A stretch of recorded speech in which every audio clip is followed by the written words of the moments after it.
그래서 요거는 제가 몽골 갔을 때 조사한 겁니다. 이게 뭐냐면요. 몽골에 백인이 살았었습니다. 이 지역에 하얀 머리카락을 하고 하얀 피부를 하고 코가 높은 사람이 살았냐예요. 있었다라고 얘기하는 거예요. 있었답니다. 웬 백인이 몽골에 있었던 거예요. 전설까지 있습니다. 이 사람들이 700년 전까지는 존재했어요. 근데 700년 이후에 사라졌습니다. 징기스칸이 다 죽여버렸어요. 안타깝게도. 그래서 원래 파미르 고원의 이쪽의 종교 부족들은요, 흰 머리카락에 하얀 피부에 코가 높고 녹색 눈을 가진 사람들이 있었습니다. 그거 이번에 헐리우드 영화 닥터 스트레인지에 보니까 그 티벳의 그 백인 여자 켈트적으로 나오더라고요. 그거 틀린 묘사 아니에요. 그 지역에 저런 서양인의 모습을 한 사람들이 살았습니다. 근데 금발이 아니라 백발이었어요. 희한한 사람들이에요.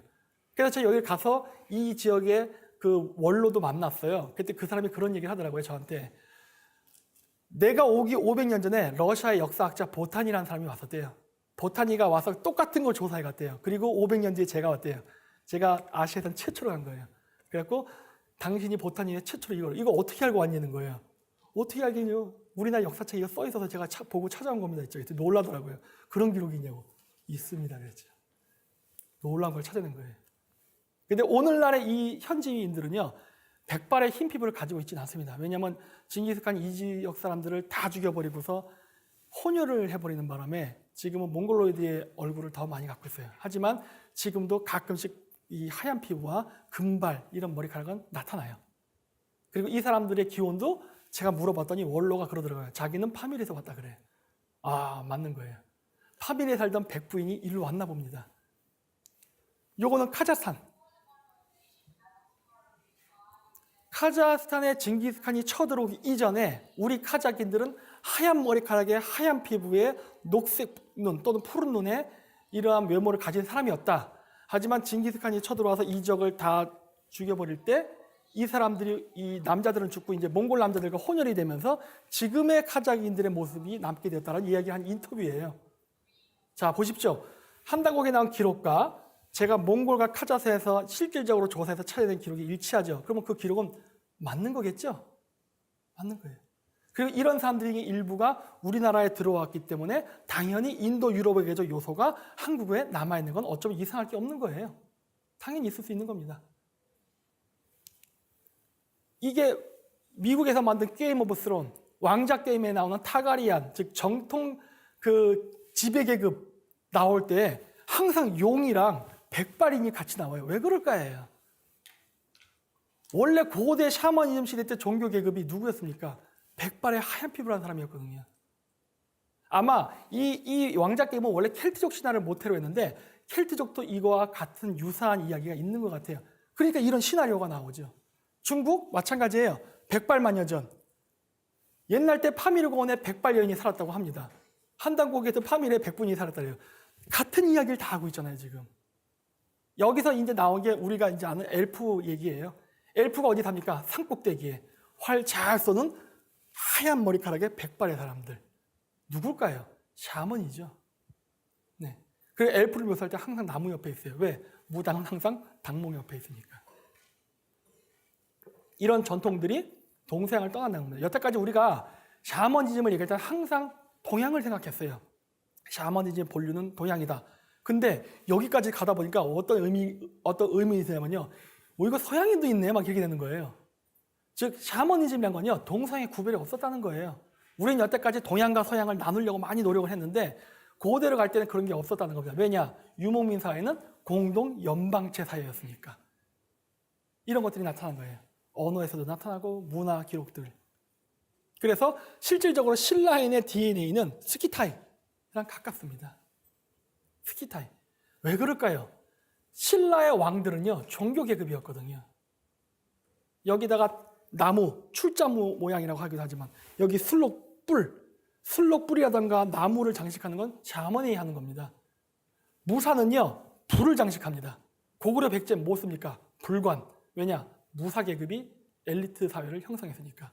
그러니까 스키타이 사회는요, 즉 백부인과 적부인, 즉 무사 계급과 종교 계급이 엘리트를 형성하고 있었는데 신라는 전체적으로 종교 계급이 더 숫자가 우위를 점했나 봐요. 그리고 고구려 백제는 무사 계급이 더 우위를 점했나 봅니다. 그러다 보니까 왕관의 양식이 다른 거예요. 그래서 왕관을 보고 이 사람들이 어느 출신인가를 추측할 수가 있게 되는 거예요. 그러니까 고구려에서 불관을 썼던 이유는 너무나 간단한 겁니다. 이 무사 계급이 싸움 잘하던 사람이 왕이 된 거고 신라는 제사를 잘 받던 사람이 왕이 된 거예요. 그래서 사슴관을 씁니다. 그래서 여기도 보면 마찬가지로 나타나죠. 그래서 이제 은는이가라는 한국어에는 그 조사가 있지 않습니까? 이 은는이가가요, 사실 카자과는 굉장히 거리가 멉니다. 근데 몽골어는 좀 비슷해요. 나는 사람입니다. 나는 한국인입니다. 이런 식으로 은는, 뭐 이제 받침이 있으면 없으면 는 이런 식으로 변하지만 어쨌든 그 발음이 가잖아요. 이것은 내 것이다 이럴 때 이것은 내 것이다가 카자과로 무나우 미엔드크예요. 비슷한 게 없어요. 물론 단어가 다르니까 막 너무 혼동하지 마시고 발음만 보십시오. 몽골에서는 n은 미니크예요. n이라는 거는 이것이라는 소리예요. n. 이것은 n, 그러니까 이건 뭐냐면 몽골에서도 어떤 걸 한정해서 요거 할 때 그건 내 거다요. 여러 개 요거 중에. 우리가 그러잖아요. 딴 사람 다 집에 가도 되는데 너는 안 돼. 딱 한정시키잖아요. 그때도 우리 은이라는 단어를 쓰죠. 공교롭게도 몽골어도 똑같이 쓰이더라고요. 그러니까 은는 몽골어와도 비슷한 게 존재하는 겁니다. 그 다음 어디로 간다? 우리가 학교에 갑니다라고 하죠. 우리 학교로 갑니다. 둘 다 되죠. 우리나라는. 학교에 갑니다. 학교로 갑니다. 카자과도 유사하게 남아있어요. 이 이응이 킥으로 변하죠. 맥잽 캐. 그런데 몽골에서는 에 발음으로 가지 않고 로로 갑니다. 비 솔롱고스로 야운. 소르골이 스쿨에서 온 거거든요. 소르골로, 학교로, 야운 갑니다. 로라는 게 있어요. 그러니까 한국어에는 두 개가 다 있는 겁니다. 투로크적 요소와 몽골어적 요소가 같이 있는 거예요. 에와 로가 동시에 존재하니까. 그리고 어떤 수단. 자, 보실까요? 나란 말싸미 문자와로 서로 사마띠 아니할세. 문자로 서로 사마띠 아니할세. 이렇게 쓰면 안 돼요? 문자로.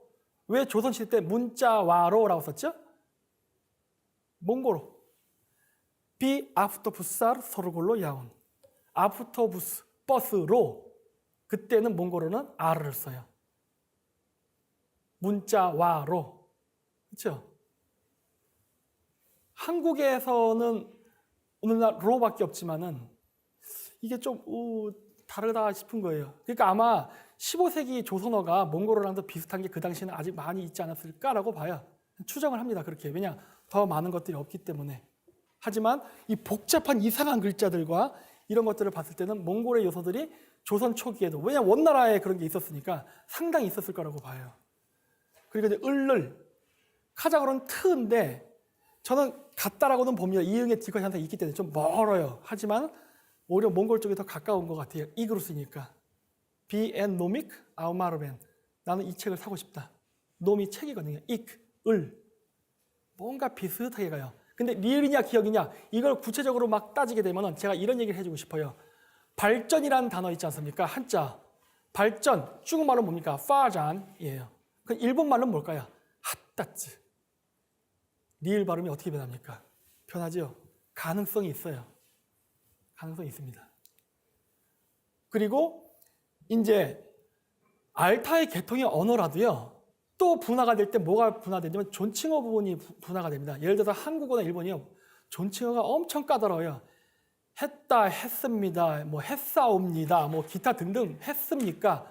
굉장히 복잡한 존칭어가 발달하죠. 이거 왜 이런 현상이 발생했는지 아십니까? 아마 우리나라가 농경민족이 훨씬 오래전에 다른 민족보다 빨리 됐기 때문이라고 저는 봅니다. 왜냐하면요. 유목민족은요. 주식이 가축입니다. 고기를 먹어요. 농사 짓는 사람은 쌀을 먹어요. 그러다 보니까 정치 제도가 어떻게 변하느냐. 농사를 짓는 사람은요. 황제 시스템으로 갑니다. 절대 권력. 근데 유목민은요. 절대 권력을 하기 힘들어요. 왜? 유목민들이 양을 끌고 딴 데로 도망가 버립니다. 폭군이 있으면은. 먹을 걸 갖고 도망가기가 쉬워. 이동이 편해. 그러다 보니까 어떻게 되냐. 폭군이 나오기가 되게 어려워. 농경민족은요. 가을이 되면요. 군대가 딱 기다려서 야, 쌀 거둔 것 중에 30% 내놔면 꼼짝없이 뺏기는 거예요. 땅을 못 벗어나니까. 아무리 폭군이 와고 아무리 좋은 임금이 오건 상관없이 농민은 항상 그 땅에 살아야 되는 거예요. 그러다 보니까 어떻게 됩니까? 절대 권력을 만들기가 쉽죠. 그리고 그러다 보니까 신분계급이 농경사에서는 굉장히 엄격합니다. 상하 계열이 농경사에서는 굉장히 엄격하고 유목민 사회로 갈수록 별로 엄격하지 않다는 게 아니라 덜 엄격해요. 중세 유럽의 봉건제도를 보십시오. 동양의 봉건제도랑 비교하면요, 별로 안 엄격해요. 우리나라에서 왕이랑 기사랑 맞짱 떠서 술 먹고 이럴 수 있습니까? 무릎 꿇어야 되죠. 종칭어 써야 되죠.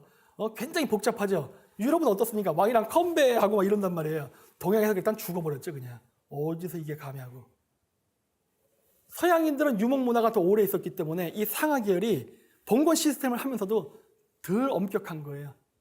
동양은 굉장히 엄격하고. 그리고 그러다 보니까 왕의 권력은 절대적인데 농경사회는, 유목민 사회는 상대적으로 갑니다.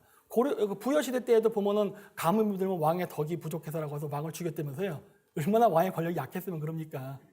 유목민 사회는 왕의 권력이 강할 수가 없어요. 그러다 보니까 어떻게 되냐? 어떤 중요한 결정을 할 때는요, 꼭 회의를 합니다. 이게 이제 쿠릴타이라고 부르죠.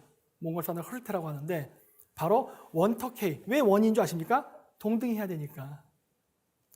사각형을 만들면은 저 끝은 왕이 앉고 여기는 뭐 다른 귀족이 앉는 거예요? 그럼 평등하지 않잖아요. 그럼 반발한다고요. 그러니까 어떻게 해요?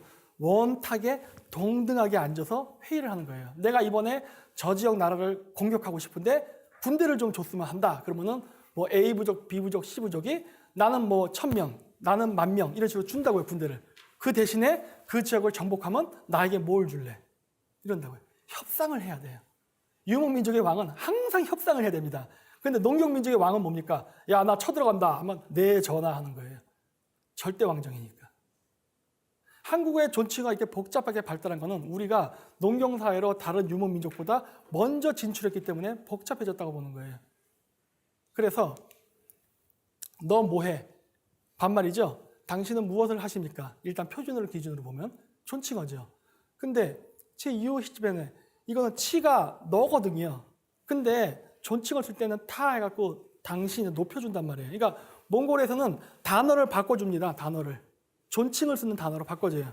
우리는 사실 둘 다 있어요. 너, 당신, 해 하십니까? 복잡해요. 왜냐? 오래전에 농경생활을 시작했으니까. 몽골에서는 이 정도. 그러니까 마치 중국어에 니하고 니인이 있듯이 이런 식으로밖에 구별 안 해요. 근데 투르크어는 한국어랑 비슷하게 구별을 합니다.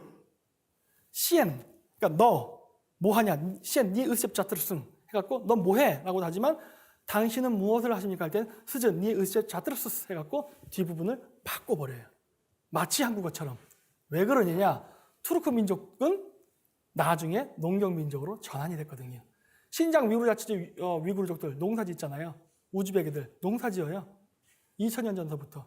그러니까 농사를 짓게 되면은 계급이 발생하면서 존칭어가 발달하기 시작합니다. 존칭어 없다는 소리 뭐예요? 농경사회로 아직 전환이 안 됐다는 소리예요. 그러니까 아직 영어에는 지금 존칭어가 없잖아요. 지금 농경사회죠. 근데 그러다 보니까 이제 영어 같은 경우는 나중에 됐기 때문에 하지만은 그거보다 더 오래된 언어들, 예를 들어 프랑스어, 그 다음에 뭐 독일어 이런 단어 보십시오. 러시아어. 여기 나중에 나오겠지만 당신은 무엇을 하십니까? 할 때는 슈터비젤라이시 해갖고 슈터티젤라 너 뭐 하냐? 이럴 때는 슈터티젤라이시잖아요. 근데 그거를 존경을 하면 뭐예요? 슈터비젤라예치 해갖고 바꿔버린단 말이에요. 왜? 러시아 사람들도 오래전에 농사를 지었기 때문에. 그러니까 이게 알타이어족과 유럽어족이 갈라지기도 하지만은 어떠한 경제 구조를 가지나도 또 언어에 영향을 끼칩니다. 특히 고착 지역으로 사는 농경 민족일수록 상하 계급이 엄격해지고 이동 생활하는 유목 민족일수록 이 상하 계급의 단어가 크게 발달하지 않는다는 특징을 보여요. 이런 현상이 나타납니다. 그래서 이게 카자고가 아까 그 얘기했죠. 나는 책이 필요하다 할 때는 그 러시아 사람들이 무니에 나다 뭐 그니가 이런 식으로 얘기하고 그 다음에 카자고도 마간 카탑게레크에 가서 나에게 책이 필요하다고 얘기한다고 해서 인도 유럽어적인 영어와 한국어, 알타이어적인 한국어가 완전히 별도의 그룹처럼 보이지만 이 중간으로 가면 교차점이 생긴다는 거예요. 마찬가지로 문법은 서로 다른다 할지라도 나, 너, 우리 이런 식으로 변화할 때마다 동사의 끝부분이 변합니다. 한국말은 안 그렇잖아요. 나는 갑니다. 너는 갑니다. 그는 갑니다. 그냥 갑니다예요. 변하지 않지만 러시아어는 변하거든요. 야, 이도띠, 이디오시, 브이, 이지찌 뭐 이런 식으로. 이디옴 이런 식으로 변한단 말이에요. 마찬가지로 알타이 계통의 투르코도 변해버려요. 미엠 바라문, 그다음 시엠 바라슨, 올 바라드, 올라르 바라드, 부즈 바라무즈 이런 식으로 마치 러시아의 그 변하는 기억변처럼 변한다는 게 나타나는 거예요. 그러니까 이런 것들을 보면 알 수 있는 게 중앙으로 가면 중앙으로 갈수록, 즉 파미르곤으로 가면 파미르곤으로 갈수록 인도 유럽 어족과 알타이계 어족이 경계선이 모호해지기 시작한다는 거예요. 따라서 아까 얘기했죠. 그 서양의 학자가 알타이계와 그 다음에 우라로, 그 다음에 인도 유럽 어족을 같은 어족으로 놓는 분류가 틀리지 않다는 겁니다. 지금은 완전히 달라졌지만 고대로 가고 할수록 점점 하나의 점으로 올라간다는 게 나타나는 거예요. 그리고 카자흐에서, 그러니까 즉 투르크계 언어에서 그런 존칭어가 발달한 건 농사를 지었다는 거와 관련이 있는 거죠. 이건 중국에서 그 어떤 학자가 연구한 논문의 일부인데요. 양자강 유역의 왕들의 이름이요, 투르크 이름으로 다 해석이 됩니다. 우리가 제일 아는 거는 5월 동지에 나오는 월왕 구천. 구천은 이름이 뭘까요? 구차 또는 쿠시, 키시라 불렸던 이름이거든요. 거기서 온 이름이에요. 투르크 이름이에요. 양자강은 농사 짓는 땅 아닙니까? 그래서 그 소주의 지방 사투리를 할 줄 아는 중국 사람이 쓴 글이 있어요. 거기에 왜 우리의 이 지방, 우리 소주 지방의 언어는 북경어와 다른가 해서 이렇게 써놓은 글이 있어요. 그러면서 나온 내용 중에 일부입니다. 왜 오나라, 월나라, 초나라의 왕대의 이름은 위구르인의 이름과 비슷하냐예요. 거기 지배계급이었으니까 그런 거죠. 지배계급이었습니다. 그러니까 우리가 고대사를 바라볼 때 주의해야 될 게 뭐냐면요, 오늘날 우리가 바라보는 고대사를요, 민족사관, 즉 민족주의적 역사관으로 바라보고 있습니다. 하지만 아까도 얘기했듯이 과거의 역사 세계는요, 우리가 바라보는 민족주의 역사관이 아니었어요. 그래서 지배계급과 피지배계급은 다를 수가 있었습니다. 이게 전형적인 대표적인 증거예요. 우리가 북방민족은 북쪽에만 살고 남쪽에 안 살 거라 생각했잖아요. 근데 왜 양자강에서 투르크 이름들이 나타나죠? 살았던 거예요. 물론 지배계급으로서. 그러니까 왕명으로서 나타나고 있는 겁니다. 여기 몽골 이름도 있긴 있는데 많지는 않아요. 여기 보면은 마오딘. 이게 뭐냐면요, 지금 일본의 묵돌 선호할 때 이게 묵돌입니다. 모돈. 지금에서 모돈이라 부르죠, 몽골에선. 카자흐에서 모테. 이 이름이에요. 그러니까 저 사람은 아마 몽골계였을 수도 있어요, 아마. 그렇지만 대부분은 투르크계 언어로 나타나죠. 그래서 당신은 무엇을 했습니까? 자, 이게 뭐냐면요, 과거형을 말할 때 우리가 아까 얘기했죠. 지금의 한국어, 몽골어, 이제 카자흐어를 보면요, 카자흐어나 한국어는 농사를 지었기 때문에 뒤에 이게 뭐가 붙어요. 하지만 몽골어는 덜 붙습니다. 짰습니다. 왜냐? 유목의 기간이 더 길었거든요. 그러니까 당신은 무엇을 했습니까? 할 때 치유히슨베예요. 과거형입니다. 과거형. 근데 저 함경사 사투리에 있어요. 유히슨베. 저거 함경사 사투리 뭐예요? 뭐 했음베? 있잖아요. 히슨베랑 했음베가 뭐가 달라요? 북쪽 사투리에는 몽골어의 영향이 강하게 있습니다. 서울에는 별로 없어요. 왜냐? 남쪽이니까. 그런데 과거형을 만들 때 우리는 했습니다라고 불러요. 근데 몽골에는 히슨으로 끝났을까요? 니다 붙일 필요 없죠. 봉건적 상하 계열이 덜 엄격하니까. 너 뭐 했어? 하면은 거기까지 끝인 거예요. 근데 우리는 농경사니까 뭐 하셨습니까? 했습니까? 막 이런 식으로 뒤가 더 길게 붙은 거는 바로 이런 상하 계급 때문에 생긴 거지. 그 이전의 사회로 간다 그러면 우리도 쓴다고 쓴다는 걸 알 수 있죠. 카자흐어로는 뭐예요? 시엔 니으스제 등. 과거형이에요. 등의 구개어마 습 편하지 않습니까? 그렇죠? 등, 습 다 과거형인 거예요. past simple. 같은 형태인 겁니다. 지금은 완전히 다른 것처럼 보이지만 고대에는 같았던 거고, 플러스 사족으로 우리 한국어는 농경사회화 되면서 존칭어가 붙으면서 더 길어진 것 뿐이에요. 잘라서 보면 이렇게 보인다는 겁니다. 하나하나 잘라서 보면은. 그래서 이제 마지막 결론입니다. 제가 이렇게 그 유라시아 언어, 그리고 심지어 이제 인도 유럽 어족까지 같은 어족으로 보게 된 계기는 탱그리 신화 때문이에요. 우리나라에서 하는 말로 번역하면 단군 신화인데, 우리는 단군 신화가 맨날 환웅웅녀밖에 모르지 않습니까? 하지만 유라시아에는 다양한 이야기의 단군 신화, 즉 탱그리 신화가 존재합니다. 왜냐? 여러분들도 말씀하시지 않습니까? 단군은 47분인가 계셨다고 하지 않습니까? 그렇다면 47명의 이야기가 있어야겠죠. 근데 연방 국가였으니 각자 또 있었으니 얼마나 많은 단군의 이야기가 있겠어요. 근데 그 이야기 중에 하나가 뭐냐면 홍수설화입니다. 과거에 홍수가 나가지고 인류가 파미르로 도망쳤다 해요. 배를 타고. 왜냐? 거기가 제일 높으니까. 그래서 파미르에서 홍수에 살아남은 인류들이 그 지역에 공동체 사회를 건설했다. 파미르에 색족이 살았는데 색족의 인종은 황부인, 백부인, 적부인, 남부인 다민족으로 나타나죠. 홍수 때 살아남은 사람들이 파미르를 갔으면 당연히 다민족이었겠죠. 그렇죠? 그랬고 나중에 이 사람들이 물이 빠지면서 점점 육지로 내려와 살게 됐는데 지상에 살던 인간들이 나중에 홍수가 나서 다 죽을까 봐 홍수를 대비해서 거대한 탑을 쌓기 시작했다 해요. 홍수가 나면 도망치려고. 근데 그 수메르 신에 탱그리 신에 보면 뭐라는 얘기가 나오냐면 원래는 산 위에 살았었다가 인구가 팽창해서 더 이상 산 위에 살 수 없게 되자 힘이 약한 사람들보다 산 아래로 내쫓았다 그래요. 거기는 잘못 가서 살면 죽을 수 있는 지역이니까. 그런데 산은 조금밖에 없고 대부분이 평지니까 산으로 쫓겨났던 사람이 점점 숫자가 늘어나니까 야 이거 언제 또 홍수 나서 우리 죽으면 큰일 나지 않냐 해갖고 거대한 탑을 쌓는데 어떻게 쌓느냐? 산을 깎아서. 흙이 있어야 여기다 뭘 쌓을 거 아니에요. 그러니까 산을 깎아서 여기다가 산을 지으려고 하니까 어떻게 된 거예요? 산 위에 사람들이 보고 화가 난 거죠. 아니 이것들이 우리를 죽게 하려고 하나?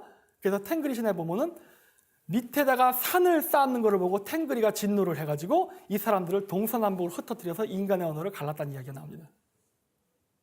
그 출발점이 파미르예요. 그래서 이게 파미르가 많은 걸 이야기해주고 있구나. 인도 유럽 어족과 알타이 언어가 너무 다른 언어처럼 보이지만 이상하게 파미르로만 가면은 겹쳐지는 부분이 생기고 이상하게 파미르로만 가면은 스키타이라는 공통 분모가 생기고 그 다음에 백인종과 황인종이 같이 나타나고 고대 지도자들은 혼혈이고 이런 것들이 지속적으로 나타나는 걸 봤을 때 이게 우리가 어느 한 시점에 어떤 자연재해 때문에 일시적으로 파미르에 살다가 흩어지면서 이러한 것들이 오늘날 한반도에서는 한국인의 언어와 DNA와 문화 속에도 남아있지 않게 된가라고 보는 겁니다.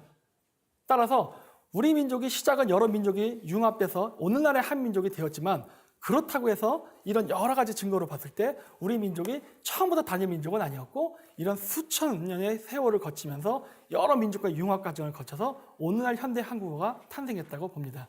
네, 질문 있으시면 주시기 바랍니다. 지금 12황국들의 면층과 북방민족 면층의 유사성을 이제 그래프로 비교해서 보여주셨는데요. 네. 이제 12황국이면 9,000년 전의 역사를 얘기하고 있는 거잖아요. 네. 근데 지금 비교한 제가 현재 알기로는 민족들과 기착이나 중세 민족이 선비 많죠. 1황국은 기원전도 아니고요. 기원 후죠. 네. 그러면서 깁착 같은 경우는 이거 지금 문헌에서 나온 건 투르크 쪽의 한 알고 있습니다. 부족이면서 8세기부터 시작한 건데요. 당연하죠. 그런 걸 이제 9,000년 전의 면층이랑 비교하는 거는 좀 제가 얘기할게요. 왜 그러느냐? 몽골이란 민족 명칭은 언제 생긴 겁니까? 몽골 민족이요? 네, 몽골 아니야. 민족이 아니라 이름. 몽골은 뒤늦게 생겼죠. 언제예요? 그거는 지금 징기스칸 때부터라고는 다들 약 지금 12세기 요새는- 정도로 추정을 하지요. 네, 그렇게 네, 추정을 하고 12세기 무렵에 모쿨이라는 단어가 있었습니다.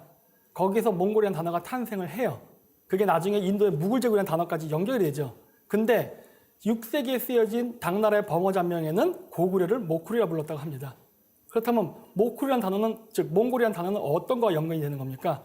모쿨이겠죠. 즉 고구려랑 연관이 되는 거예요. 거기서는 몽골이라는 강이 있어요. 몽골이라는 강 네. 이름이 있기 때문에 몽골에서는 강을 되게 중요시 여기기 때문에 물을 중요시하고요. 네. 이제 다들 아시다시피 그렇기 때문에 이제 그 강의 이름을 따서 국가 이름을 그러니까 그 지었다고 강의 그 합니다. 이름은 어디서 왔냐는 거예요. 모쿠리가. 그건 강의 이름인 건 맞는데 그 모쿠리가 어디서 왔냐는 거예요. 문헌적 기록으로 봤을 때도 이미 범어자면 6세기에 고구려를 모쿠리라 불렀다는 게 써 있잖아요. 더 오래 가볼까요? 더 오래 가면은 저기 그 쿨투군이 썼던 그 비석에 보면 나는 아시리안 모지리스의 자손이다 그래요. 모지리는 투르크식 발음이고요. 그거를 한국식 발음은 모쿠리가 됩니다. 그래도 그거는 기원전 한 뭐 1세기, 2세기? 그렇죠. 몇 세기? 근데 네. 8,000년, 뭐 7,000년 전이면 기원전 7,000년 전이면은 네. 그거는 그 중간에 어마어마한 나라들 세워지고 부족들이 그렇죠. 민족들이 있었고 그 면층들은 그러면 어디로 가고 이렇게 뒤에 있는 면층이 이제 비교가 되는 건지. 지금 우리가 한국이라 부르죠. 지금 우리나라를 한국이라 부르는데 한국이라는 명칭이 과거에는 없었습니까? 그 이전에 우리 조선이라 불렀죠. 조선이라는 명칭이 과거에 없었어요? 고조선 있었지 않습니까? 물론 고 아니죠? 원래 조선이죠? 이렇게 나타나요. 그 나라가 망했으니까 끝. 그 국가 명칭은 영원히 사라진다. 이런 개념은 없습니다. 다시 또 나타나요. 왜? 아, 우리가 정치적 정통성을 저기로부터 가져왔다라고 할 때는 그 이름을 다시 갖고 오는 겁니다.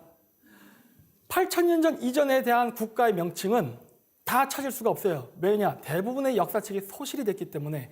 하지만 그런 부족의 명칭은 그냥 하늘에서 뚝 떨어졌을까요? 그렇게 볼 수 없죠. 뭔가 어딘가에서 왔겠죠. 그러니까 그게 개연성이 나타난다는 겁니다. 그렇죠? 네, 다른 질문도 알겠습니다. 있습니까?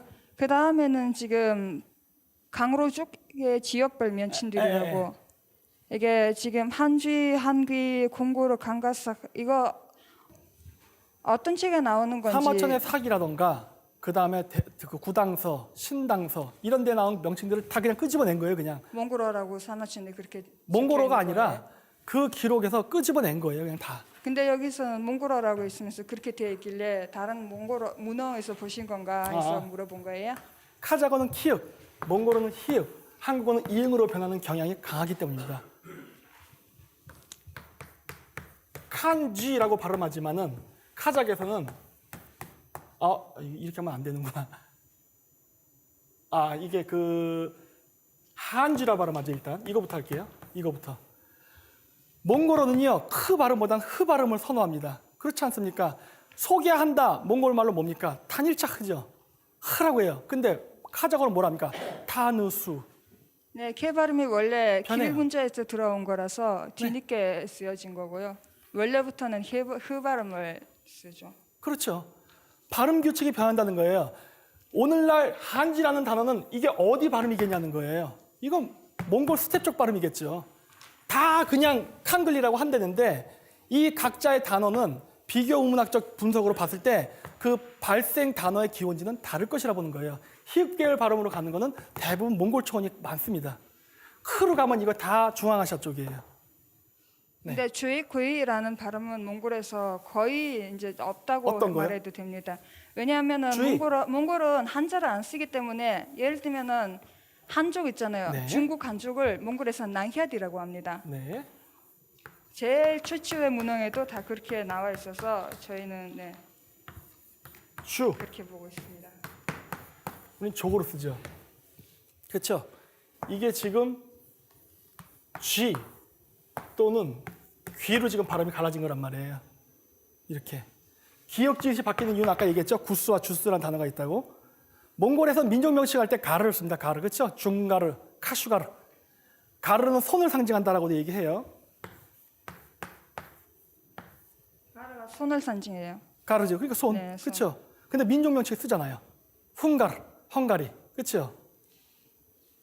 아닙니까? 헝가리족은 뭐예요? 헝가리 그거 몽골에서 온 거 아니에요? 훈이라는 민족의 가르. 그건 아닙니다. 아니에요? 오노구르라는 그 오구즈 있잖아요. 네. 오구즈 계통의 그 부족 이름에서 나온 어떤 부족이 어떻게 오노구르라고 있잖아요. 오는 열, 오구르는 그렇지, 화살입니다. 그렇지. 그 오노구르라고 네. 그 사람들이 이제 들어가서 이제 그 그러니까 아는데 예. 헝가리란 이름을 분석해 보라는 거예요. 헝은 어디서 온 겁니까? 온에서 온 겁니까? 오노구르에서 왔습니다. 그러니까 훈하고 관계가 없는 것으로 이제 그렇게 보고 있습니다. 헝가리 사람들은 스스로를 헝가리와 마자르로 나눠서 부릅니다. 이거 갖고 자기가 어느 쪽이냐 계통 갖고 막 싸워요. 이 단어는 뭐고 이 단어는 뭘까요? 유목민족의 언어로 봤을 때 가르는요. 가리 가르들고 민족 명칭에 불 썼는 거라고 볼 수 있어요. 그럼 이거 훈족이란 소리예요. 그냥 말 그대로. 훈족. 아니에요? 아닙니다. 그래요. 저 그렇게 보세요. 저는 그렇게 봅니다. 마자르는요. 말가라고 관계가 있습니다. 우리가 몽골 사람들 징기스칸한테 그런 얘기 많이 해요. 징기스칸 그 마르코 폴로 보면은 그 쿠벨칸 말 때 절대 타트라는 얘기 하지 마십시오. 이분은 몽골의 황제시나 뭐 이런 얘기 막 한다 그래요. 몽골에서도 우리나라가 한일 관계가 서로 안 좋듯이 그 메르키트 쪽하고 몽골 사람들 사이 안 좋았어요. 이런 식으로 서로 안 좋은 사이가 있었단 말이에요. 얘네들 그쪽 계통이란 말이에요. 후는 몽골 계통이에요. 툴은 서로 적대 관계에 있단 말이에요. 헝가리 사람들끼리 역사적 전통성을 우리는 훈이다, 우리는 말가리다, 말자라는 이유가 고대 이 역사적 갈등의 연장선이 아닐까 해요. 그 마자르인들이 네. 그 사람들이 이제 그 피인족 계통으로 우랄 핀적. 네. 예 그쪽에서 이제 온 것으로 추정을 하지 말가라고 이렇게 관련을 짓는 거는 그냥 아마 상상의 산물일 겁니다. 그거는. 그래요? 네.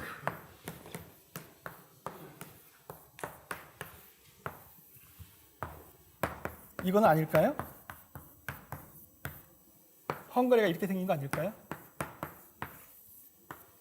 볼가드란 종족이 있었습니다. 볼가. 부리아트 네 부족 중에 하나 이름이에요.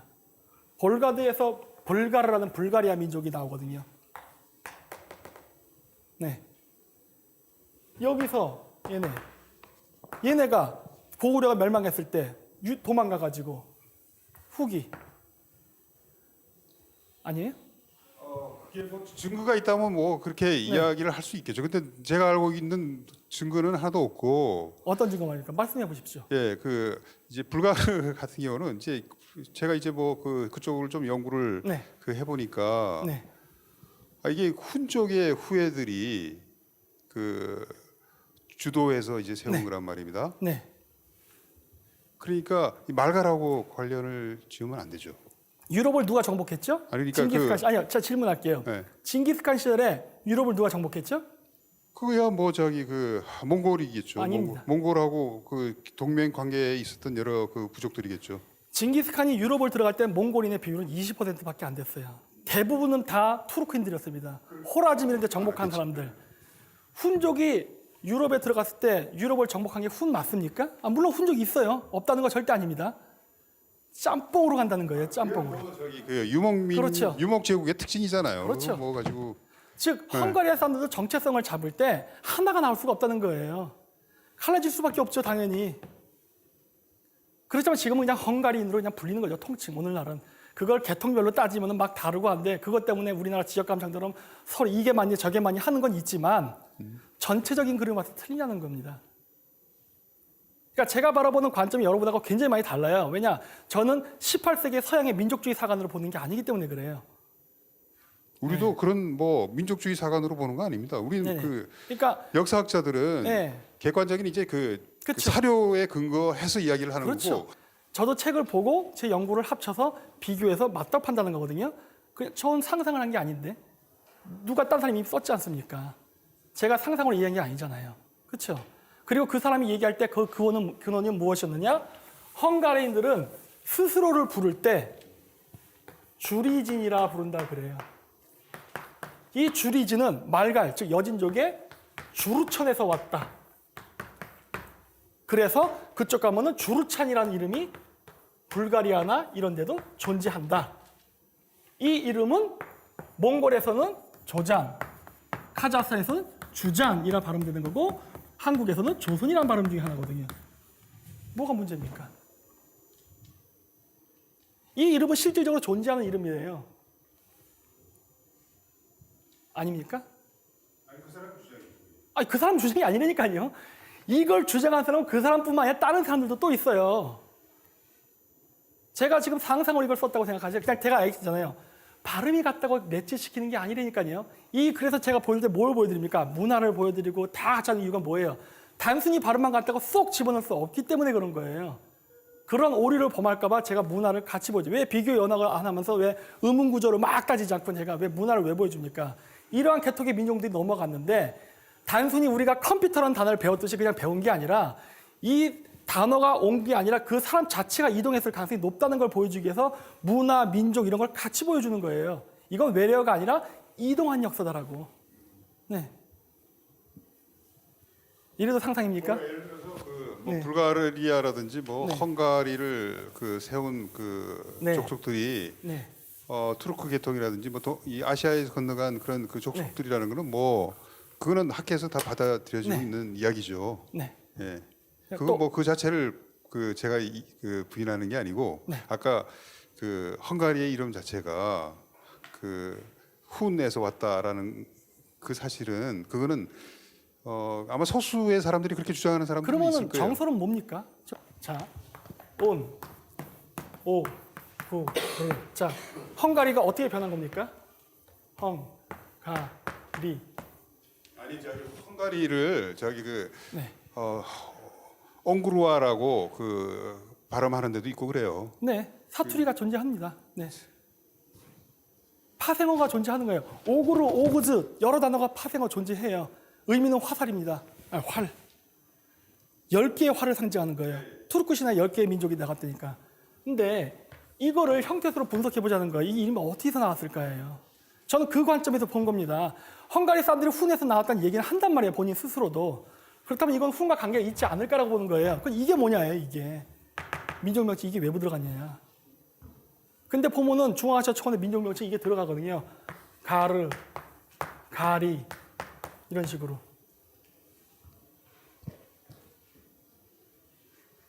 이건 어떻게 설명하게 된 거예요? 몽골 사람이잖아요. 이거 손이잖아요. 중가르는 뭐예요? 중간손? 중가르 민족이 있었죠? 중가르 민족의 이름은 어디서 온 겁니까? 원래 칭기스칸은 이제 제일 중요시 여기는 사람을 내 양순이라고 그렇죠. 부릅니다. 그렇기 네, 때문에 맞아요. 1위의 사람을 바론갈이라고 하고 2위의 사람들을 주운갈이라고. 그렇죠. 그럼 이거 어디서 온 거예요, 이거는? 결론은 이거 몽골의 이거 아니에요, 이거? 이거에서 온 거 주 아니에요? 아니고 주입니다. 아, 그래요? 네. 이게 제가 카자흐랑 헷갈려서 그래요. 네. 네, 제 책도 아니고 제 네. 책입니다. 됐죠? 여기서 틀린 거 많더라고요. 제가 카자흐랑 헷갈려서 그래요. 그거야 뭐 이거나 어쨌든 간에 아니에요. 네, 무슨 말인지 알겠어요. 그건 알겠는데 그건 말거리고 이거에서 온 거 아니에요?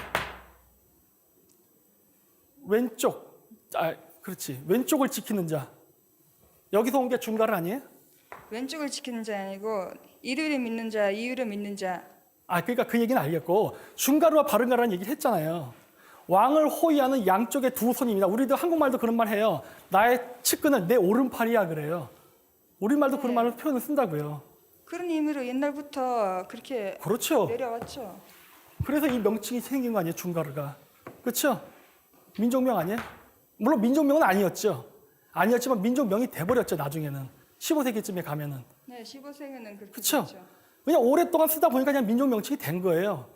케레이라는 명칭도 마찬가지예요. 그 처음부터 민족명칭이 아니었죠. 왜? 샤먼 부족들이 까마귀의 그런 거니까 그렇게 불렀던 것 뿐인데 오랜 시간이 지나면서 그냥 케레가 그냥 분명적 명칭화 돼버린 거거든요. 그런 일들은 여러 군데서 나타나요. 꼭 이런 사례만 나타나는 게 아니라. 근데 이거는 지금 13세기 얘기잖아요. 13세기가 중요한 게 아니라 언어라는 게 그렇게 변한다는 거예요. 그러니까 그 옛날 땐 그렇게 변하면 안 돼요? 그리고 고대 문헌을 갖고 있습니까? 몽골은? 만년 전 문헌 있어요? 없죠? 많지 않은 게 그냥 없습니다. 없어요. 그러니까 없어요. 자, 따라서 우리가 고대를 알려면 무엇을 가지고 해야 됩니까? 남아있는 자료를 가지고 해야 되는 거예요. 있는 거 갖고 할 수밖에 없잖아요. 만년 전가 없는데 없는 걸 어떻게 한단 말입니까? 고대를 찾아낸 건 상상이에요. 하지만 상상하려면 근거가 있어야 되는 겁니다. 근거 없이 어떻게 이걸 함부로 얘기합니까? 그러니까 제가 얘기하는 거 아닙니까? 이게 다른 고대의 민족 명칭들을 보면은 이런 패턴이 나타난다는 거예요. 고로 이거는 민족 명칭을 나타낸다. 추측하면 이게 불합리한 논리입니까? 논리적이지 않으세요, 오히려? 그러니까 온 오글에서 왔다는 건 저도 알아요, 헝가리는. 그러니까 그게 헝가리 이름과 어떻게 직접적인 어원적 영향이 있냐는 걸 물어본 거예요. 한국인이 고려가 연관이 있죠. 그럼 한국과 고려 어원적 연관성은 뭐가 있습니까? 그렇게는 말할 수가 없죠. 전 그거를 얘기하는 거예요. 또 다른 질문 있으세요? 마지막으로 하나만 할게요. 몽골에서는 옛날부터 사람을 머리 색깔로 구분하거나 기록물에 전혀 없고 지금 중국 문헌에서도 보시면은 동양인이 그냥 눈 색깔을 되게 중요시하셨어요. 네. 그렇기 때문에 눈 색깔로 얘기를 했어요. 어디서든 기록에서도 중국 문헌에서도 엄청 많이 나옵니다. 이런 거는. 중국 문헌들을 보면은 동양인이고 갈색 눈을 가진 자들 이렇게 네. 다 기록이 되어 있고요. 자, 그럼 거기다 일단 먼저 거기에 대한 대답을 먼저 할게요. 자, 몽골에 왜 그 기록이 없을까요? 왜? 그 타리아르 섬 사람들은요, 불과 100년 전까지만 해도 학살을 당했던 사람들이에요, 몽골인들한테. 마을 인구가 10,000명이 넘으면 죽여버렸습니다. 그래서 10,000명을 맞췄어요. 불과 100년 전까지만 해도. 그랬었고, 이 민족은요, 몽골 역사에서 철저히 지워버렸어요. 그래서 안 나타납니다. 현지인들만 있어요. 현지인들이 그래서 자기 역사책을 쓰고 있어요. 그 사람들이 그렇게 이 차별을 당하다가 해방이 된 게 언제냐? 소비에트 때. 어느 민족을 말하신 건가요? 지금 제가 까먹었는데 도르부트인가? 아니야. 도르트는 그런 아니 도르부트 아니에요. 지금 타리알란섬 사람이에요. 찾아보세요. 타리알란섬 사람이에요. 그 사람들의 역사예요. 그래서 엄청나게 많이 죽었어요. 그리고 카자흐스탄에서도 똑같은 얘기를 하는 거예요. 카자흐스탄도 백발의 서예인 같은 외모한 사람들이 굉장히 많았었는데 이 사람들이 징기스칸도 다 죽여버렸어요. 징기스칸은 그런 이것과 얘기가 관련해서 없습니다. 제가 한 가지 네. 지적하고 싶은 거는 이게 이제 그 실크로드 때문이었는지 이 그 알타이 쪽에도 보면 그러니까 인도 유럽 어족이죠. 이런 계통의 사람들이 상당 부분 살았다는 그런 그 증거는 많이 나오고 있어요. 예를 들어 토카르인이라 그러죠. 뭐 소그드인이 아마 그쪽에 속할 수 있을 텐데 그런 그 사람들의 그 뭐 유적 같은 거 많이 그 나타나고 있습니다. 그래서 그 우리 반드시 알타이가 그 몽골 투르크인들의 그 인들로만 채워져 있었던 건 아니라는 당연하죠. 그 이야기죠. 네, 그렇기 때문에 몽골 그 지금 현재 지역에 백인들이 살았었는데 징기스칸이 들어와서 죽였다는 뭐 다 죽여서 뭐 징기스칸이 그쪽에서 나라를 세운 것 같은 아까 그런 주장은 좀. 전 인터뷰도 다 따오고 그 무덤도 가져왔습니다. 몽골에. 제가 거기 직접 갔어요. 그러면 저한테 주세요. 저도 좀 여름이면 집에 그렇게 갑니다. 할게요. 제가 드릴게요. 그래서 다 사라졌어요. 그랬고 카자흐스탄도 전멸을 당했고. 자, 소그드인의 이 드는요 복수형입니다. 아까도 얘기했듯이 민족 명칭은 여기까지예요. 속. 이게 바로 우리가 얘기하는 사카, 삭색, 스키타입니다. 그 사람들이에요. 거주지 전부 동일하게 파미르, 중앙아시아 일대. 얘네들이에요. 그게 12세기에는 우리가 소그드라 부른 것뿐이에요. 이렇게 민족 명칭을 찾아낼 수 있어요. 제가 단순히 발음이 같기 때문에 같다는 게 절대 아니에요. 그 사람들의 민족 의상이나 기타 등등을 다 보고서 얘기하는 겁니다. 그리고 민족 명칭도 이게 변하지 않고 오랫동안 유지되는구나 하는 걸 알게 된 거예요. 코리아, 고려, 까레, 까리 이런 식으로 변하듯이 조금씩 발음은 변했지만은 근본적으로는 같다는 거예요. 이거예요. 그러니까 민족 명칭을 할 때는요, 이거 분석을 해야 된다고 보는 거예요, 저는. 분석을 하지 않고 그냥 발음만 비슷하다고 확 그냥 한국 큰일 나죠, 그랬다가는. 그렇기 때문에 제가 이걸 경계하면서 하나하나 보는 거예요. 한국을 한번 예로 들어볼까요? 러시아에서 한국 사람들 까레이라 부릅니다. 그렇죠? 까레이츠가 붙지. 그렇죠? 까레이츠. 중국에서 그치. 카자흐스탄의 케레이족이라고 있다고 했잖아요. 케레이. 이거 그냥 키리 알파벳을 쓸게요. 케레이 부족이 있는데 이게 한국인과 관련이 있어 보여요. 발음이 일단 비슷해요. 일단 발음만 얘기하겠습니다. 발음만. 케레이를 중국에서는 커리에라 부릅니다. 케레이족을 커리에라 불러요. 고려 사람들은 까리에체. 이거 치는 이거 남사니까 이거까지예요. 여기까지. 까리에와 컬리에는 뭐가 달라요? 일단 비교 문학적으로 같다는 것까지는 찾아냈죠. 자, 그럼 여기서 끝나지 말고 이들이 진짜 같은가 이제 분석해 들어가야 되는 거예요. 케레이족의 족보에 의하면 케레이 사람들은 원래 파미르에 살다가 파미르에서 몽골의 아르 한가이, 만주, 그 다음에 그 뭐 한반도 쪽까지 이 일대 좀 살다가 나중에 13세기인가? 그 발해 멸망기에 만주에 살던 사람들이 요 나라의 침략으로 멸망을 당해서 몽골 초원으로 가서 케레이의 옹칸이 태무진하고 함께 이렇게 연방에 살다가 나중에 이 사람들이 호라즘을 공격하러 갔을 때 카자흐스탄에 가서 오늘날 케레이가 되었다 그래요. 자, 그렇다면은 발해 멸망 시기 거기 보면 제가 제 PPT에 있는데 그 독립항쟁 시기가요 1, 2년에 오차가 납니다. 만주에서 요 나라를 상대로 독립운동을 했던 그 시기도 한 1, 2년에 오차가 나게 지속적으로 독립운동을 했던 고려인들과 케레이는 동족일까 아닐까예요. 동족이라고 봐야죠. 시대 구변상으로도. 가능성이 있는 게 아니라 그 정도까지 가면 맞는 겁니다. 그 정도까지 가면은. 이름만 비슷한 게 아니라 같은 장소에서 거기 발해 땅이었다니까요. 다른 국가가 거기 존재했나요?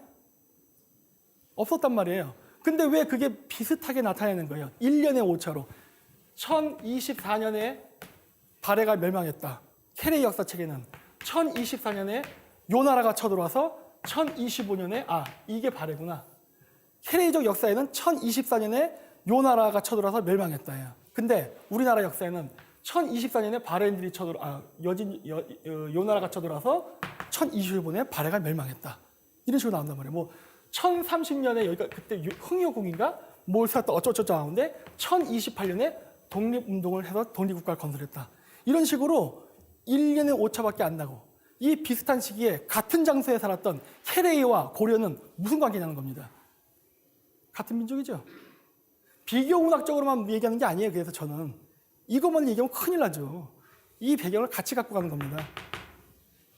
네. 그러다 보니까 제가 여기서 카라가 갈라진다는 것도 알게 된 거고 캐레에서 카라가 나오거든요. 카라에서 나온 복수형 단어가 뭡니까? 카라이트, 메르키트 이런 식으로 하듯이 카라이트. 또 갈라지는 게 뭡니까? 카라이테. 얘 누구예요? 아슈케나지 주이시. 얘 누구예요? 유태인. 연결돼 있다니까요. 하나하나 다 따지고 들어간 거예요. 다 조사했어요.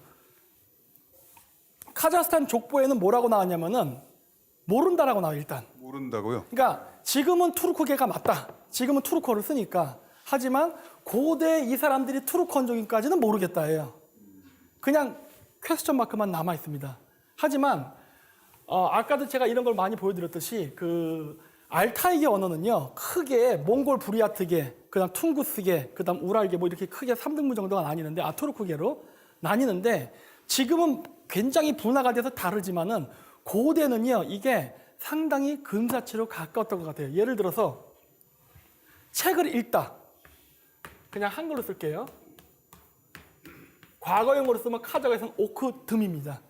물론 이 오크가 저는 추정하는 게 한국말에 일하고 같은 어원에서 왔을 거라고 추정하고 있어요. 일단은. 그런데 오크듬 이거는 투르크어입니다. 그런데 저기 퉁구스계 언어에 속하는 야쿠티아 사하족의 언어는요. 오쿠름이에요. 다르네? 과거상이. 이거 왜 다를까요? 다를 이유가 하나도 없죠. 제가 뭐라 얘기했습니까?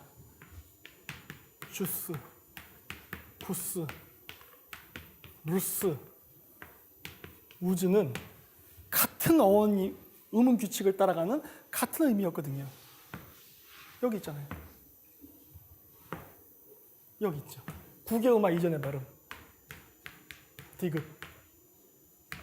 존재하지 않습니까? 규칙이 있다니까요. 발음 변하는 규칙이 있습니다. 막 갖다 붙이는 게 아니에요. 이 규칙에 따라서 저도 찾아나가는 거예요. 그러다 보니까 우리는 뭐라고 합니까? 습. 있습니다 할 때. 이렇게 과거형. 몽골 말 뭐예요? 쓴. 이 규칙을 따라가잖아요. 변했지만, 발음이 지금 완전 다른 나와처럼 변했지만, 결국 이 틀 안에서 돈다는 거예요. 즉, 지금도 이 규칙을 따라가고, 이 문헌의 명칭이 나오던 이 시기, 즉, 1000년 전에도 이 규칙은 있다는 거예요. 이 규칙은 지금 동일하게 가고 있지 않습니까? 그럼 1000년 전에 어땠을까요? 같았겠죠. 라고 추정할 수 있는 거 아닙니까? 바로 과거를 보고, 현재를 보고 과거를 추측해 나가는 거예요. 이렇게밖에 방법이 없는 거 아닙니까? 없으니까. 오크를 읽는다라고 추정한 건 어떤 근거예요? 이 발음 때문에요. 왜냐하면은 카자흐 사람들한테 이게 한국어를 가르치면요, 꼭 일본 사람처럼 얘기해요. 안녕하십니까? 해봐. 그러면 안녕하시무니까 그래요. 안녕하십니까? 그러면 하시무니까 그래요. 발음을 딱 못 모아고 자꾸 옆으로 튕겨나가 이렇게. 그래서 제가 오쿠라는 단어가 읽다라고 제가 보는 이유는 뭐냐면은 바로 이런 거. 근데 이 리을 기억이고 리을 어디 갔어라고 물어보실 수 있어요. 그렇죠? 근데 이거 그렇다면은 이거 뭐라고 있습니까? 다간이에요. 그 리을 발음 어디 갔어요? 현대 한국에서도 이런 현상은 발생 안 되니까요. 그렇죠? 이거 달 이렇게 안 읽잖아요. 달 이렇게 읽지 않죠? 닭이라고 읽어요, 우리가. 그렇죠? 그렇다면 이거는 이렇게 될 수 없는 거예요? 될 수 있죠. 바로 그런 규칙성이라는 거예요, 이게. 그렇죠? 어렵습니까? 그거는 그냥 억지 같은데? 억지 같아요? 이게 억지 같다고 하지만은 이게 왜냐면 카자고를 나중에 사람이 한번 얘기를 해보세요. 왜냐면은 이게 발음이 이 리을 기억 붙고 옛날 뭐 훈민정에 보면 기억, 비읍, 시은, 뭐 기억, 이억 이런 단어들 있잖아요. 지금 우리 안 쓴다니까요. 근데 훈민정음은 그 세종대왕이 왜 써놓은 겁니까 도대체? 발음 단할 거를. 했던 거 아니에요 발음? 했겠죠. 지금 안 쓰잖아요. 왜 지금 안 쓴다는 걸 가지고 과거를 바라보면 안 되죠. 우리는 이런 식으로 몇 개가 남아있어요. 화석처럼. 몇 개만 남아있습니다. 그런데 이런 몇 개만 남은 거 가지고 추정을 해도 아 이게 이렇게 변했을 가능성이 있구나라는 걸 알 수가 있는 거예요. 그러니까 카자고에서 리을이 없는 건 아마 그래서겠죠. 그렇죠? 예, 혹시 다른 질문 없으십니까? 네. 예, 이상 콜로퀴움을 마치기로 하겠습니다. 예. 네, 고맙습니다.